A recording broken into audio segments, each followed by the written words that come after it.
Hey there everybody, Doug here with B&H. Just a quick announcement from Panasonic. We've got two new cameras being announced today. Right here I've got the FZ1000M2 and the ZS80.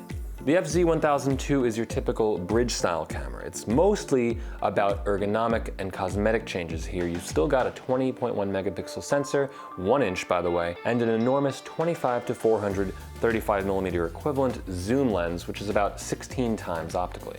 This is the kind of camera you usually go for if you want the feel of a DSLR or mirrorless camera, but you kind of don't want to worry about lenses and you just want a really far zoom range.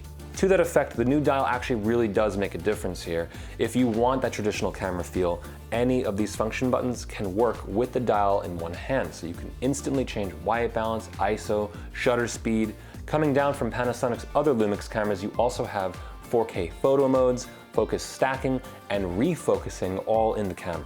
Now next up we have the Lumix ZS80. As you can see, this is a pocket camera if I've ever seen one. 30 times optical zoom and a 20.3 megapixel sensor, and it's a 1/2.3 inch sensor. So it is smaller, but you still do have a long zoom range. Now this is very similar to its predecessor, but everything about this camera is in service of making it extremely easy to use, especially something like the selfie screen. Now this is a brand new viewfinder. This is a little bigger on magnification with 0.53, meaning it'll be easier to compose your photos. Now one cool feature I really do like about this is that on the back of the camera there's a button that can be found also on the FZ1000.